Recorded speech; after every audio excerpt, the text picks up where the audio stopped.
지금 새벽 2시 25분, 30분, 20분 이 정도 된 시간입니다. 그리고 감정이 격할 때는 사실 무슨 얘기를 들어도 아무튼 제대로 이제 정상적으로 반응하기가 쉽지 않은 게 사실이죠, 누구라도. 그리고 또 여러 가지 이유로 인해서 또 바쁘기도 하고 사람들이 다.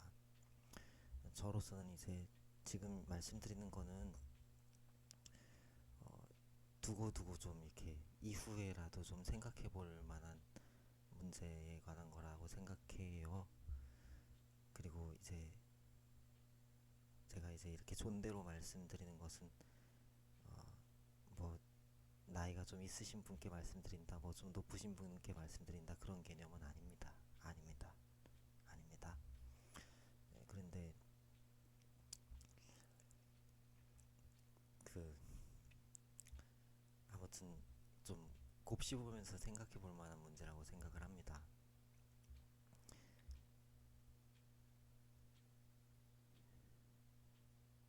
마태복음 25장에 보면 양과 염소의 비유가 나와요.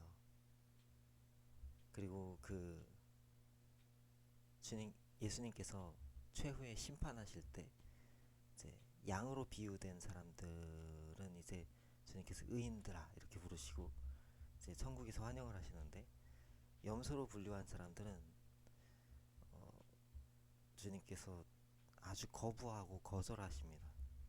그리고 이제 지옥에 던져 넣으시죠. 근데 그 양으로 분류된 사람들의 특징과 염소로 분류된 사람들의 특징 가운데 마태복음 25장에 말씀하는 것은 이제 양으로 분류된 사람들은 구체적으로 어, 마치 예수님께서 자기가 그 사람들인 것처럼 생각하시는, 자기가 그 사람들한테 대우한 것을 자기가 받은 것처럼 대우로 생각하시는 그런 사람들이라고 말씀하는 사람들이에요. 뭐 헐벗었을 때에 옷을 입혔고, 굶주릴 때 먹게 하였고, 어, 또 갈증 날 때 마시우게 하였고, 갇혔을 때 와서 돌아보았고, 또 등등등. 약자를 얘기하는 거죠. 돌아보고 마시우고 입히우고 먹이우고 이랬던 사람들을 예수님께서 어, 최후의 심판 때에 내가 병들었을 때 너희가 날 돌아보았다. 내가 굶주렸을 때 너희가 내게 먹을 것을 주었고, 내가 갇혔을 때 너희가 와서 돌아보고 이렇게 말씀하신대요. 근데 이제 양들이 그런다는 거죠.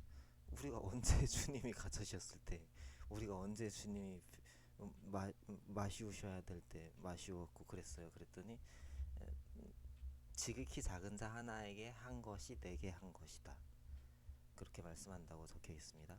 이제 뭐 염소로 비유되는 사람들은 그 반대의 경우인 거죠. 그 그러니까 정확하게 얘기해서 이제 뭐 이 세상에서 아무것도 뭐 내게 더 보답할 것이 없는 사람들, 이 세상에서 뭐 함부로 대해도 누구도 막아주지 않을 것 같은, 그냥 지나가도 전혀 아무도 나한테 뭐라고 할 것도 없을 만한 그런 사람들, 그리고 실제로 또 도움이 필요한 사람들, 그럼에도 불구하고 더 보호가 필요한 사람들, 그런 약자들에 대해서 대우한 거를 예수님이 최후의 심판 때에 자기 자신에게 대우하신 것으로 인정하신다라는 말씀이에요. 25장에. 심지어 그것이 25장 말씀만 보면 구원과 연결지어서 말씀되어 있습니다. 그런데 제가 오산시에 갔을 때 그 오산시에서 감리교회의 어떤 어르신이라고 하는데, 이제 그분께서 목사님이 은퇴를 하셨대요. 그분이 은퇴를 하시고 어, 자기가 지금은 이제 기독교 서점을 자그맣게 운영을 하고 계시고, 서점은 이제 약간 이제 한, 한 세네 평 남짓, 두세 평 남짓, 세네 평 남짓 있는 공간에서 서점을 작게 하시고, 이제 또 같은 이제 가게 공간 그 안쪽에 이제 조그맣게 방이 있는 것 같아요. 사택이. 거기서 그냥 혼자 사시는 거예요. 근데 그 은퇴하신 목사님 기독교 서점에 저는 잠깐 들렀거든요. 그래서 이제 이러쿵저러쿵 뭔가 여쭤보려다가 그분께 이제 어떠한 말씀들을 듣게 된 건데, 그분은 이제 사모님이 돌아가셨다고 했고 목회를 그만두시고 이제 은퇴하시고 거기서 이제 나머지 삶을 살고 계신다고 말씀하는 것으로 이제 볼 수 있는데, 그분이 말씀하시길 나한테 이제 그게 어떤 예화를 드신 건지 사실 그대로인지 몰라도 그 이렇게 말씀하셨어요. 자기가 그 목회를 할 때 자기 교인들과 이제 자기가 목양을 하고 있는 목양 대상인 이제 사람들과 이제 어떤 의견 차이가 있었는데, 자신은 이제 교회에 이제 그 뭐야 교회의 그 돈을 갖고서 이제 노숙자들 어, 먹이는 거, 노숙자들 그냥 이제 그 뭐 정기적으로 가서 이제 뭔가 좀 먹이는 거 그런 걸 하고 싶었는데, 이제 교인들은 그걸 너무 싫어하더라. 그래가지고 마찰이 있었다. 그 자기는 이제 교회 돈으로 그렇게 교인들을 동의를 얻어서 이제 노숙자들을 먹이우는 사역을 하는 게 어려웠다. 그렇게 할 수가 없었다. 교인들이 반대를 해서 그런 말씀들을 하셨어요. 그런데 이제 제가 지금 이, 이 시점이 돼서 이제 이 말미에 가만히 생각을 해봤는데, 그때 말씀하셨던 것이 생각이 나는 거예요. 그때 뭐라고 말씀하셨냐면, 그 노숙자들이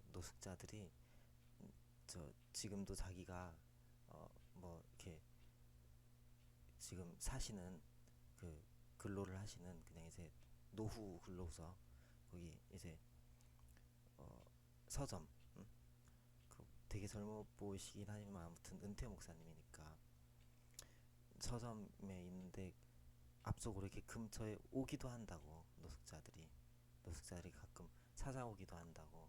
그리고 뭐 노숙자들이 지킨다고 그래. 심지어 노숙자들이 가끔 와갖고 목사님 막 지켜준다고, 자기들이 목사님 보호하겠다고 막 그런다고 그랬었어요. 근데 그 말씀의 의미를 지금 생각해 보니까 그 막 저는 여기 제 집도 아니고, 제가 뭐 목사 안수를 받았지만 사실 뭐 이렇게 지금 방을 이렇게 꾸며놨지만 서점 비슷하게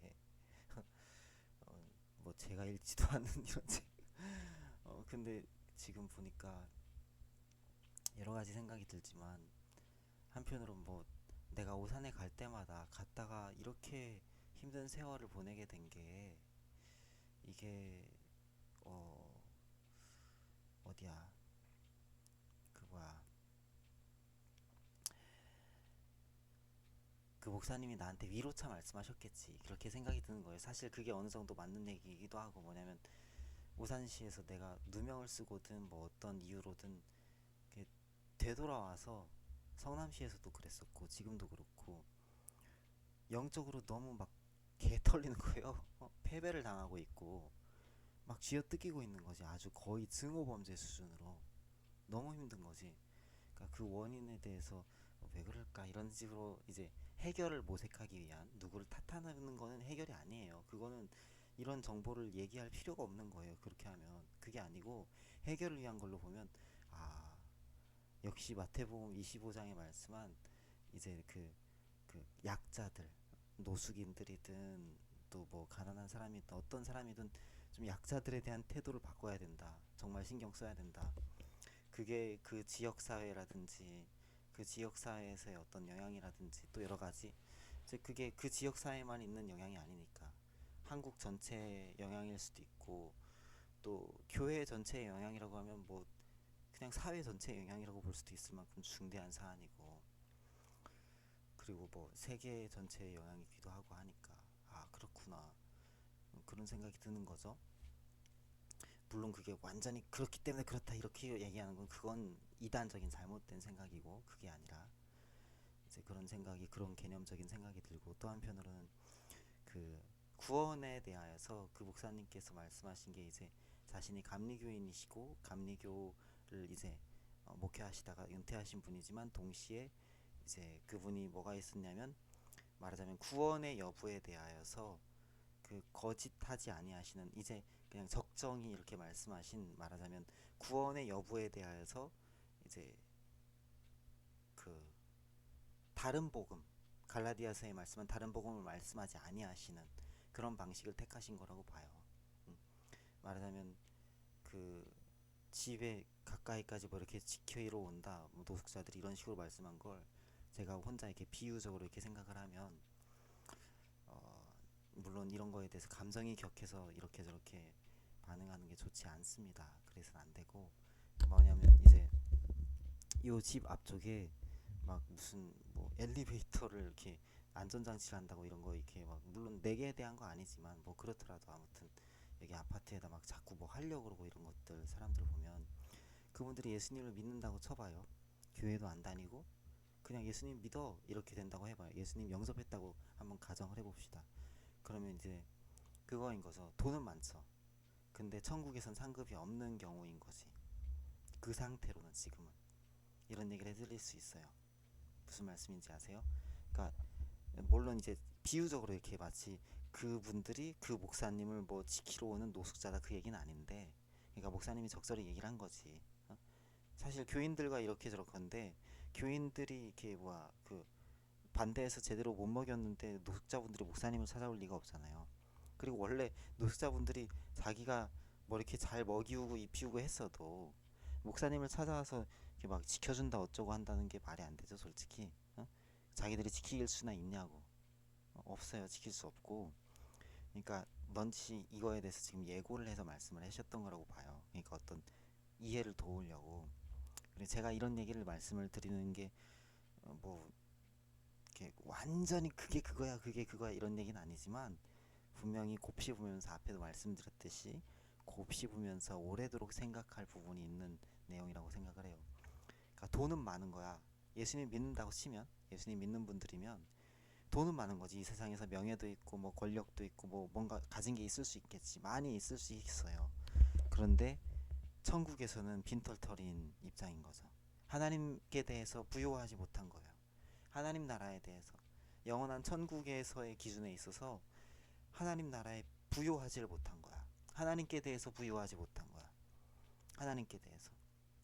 왜냐면 봉사한 것도 없지. 교회도 안 다녔으니 뭐 심지어 뭐 예배 드렸다는 것도 없지. 뭐 얼마나 혼자서 예배 드려요? 예수님 믿는 사람들이 있다고 쳐봐. 예수님 믿게 됐다 그럽시고 뭐 이런 사람들이 혼자서 예배나 얼마나 드리냐고. 기도는 또 얼마나 하나? 응? 기도 얼마나 해요? 모르겠습니다만. 그러니까 상급이 없는 거야. 천국에서 하나님께서 주실 만한 상급이 없는 거지. 그러니까 말하자면 갈라디아서에 말씀한 바대로 예수님 믿었다면, 정말로 하나님께서 값없이 주신 그 믿음이 있다면, 믿음이 있다면, 믿음이 정말 가짜가 아니라면 예수님 믿음으로 구원은 얻은 거야. 어? 이거는 부정할 수 없어요. 어? 이거를 이렇게 흔드는 거는 누구라도 이제 안 돼. 그거는 갈라디아서에 말씀한 누구라도 너희를 요동케 하는 자는 심판을 받으리라 말씀한 말씀도 있고, 다른 복음을 전하면 하늘에서 온 천사라도 저주를 받으리라 이렇게 말씀한 것도 있기 때문에 이거는 분명해요. 확실히 정확해요. 박호정은 이단이에요? 박호정이 이단이에요. 근데 아무튼 그런데 이제 하늘나라에 상급이 없는 경우인 거지. 죽으면 눈 딱 뜨면 하늘나라에서 노숙자인 거야.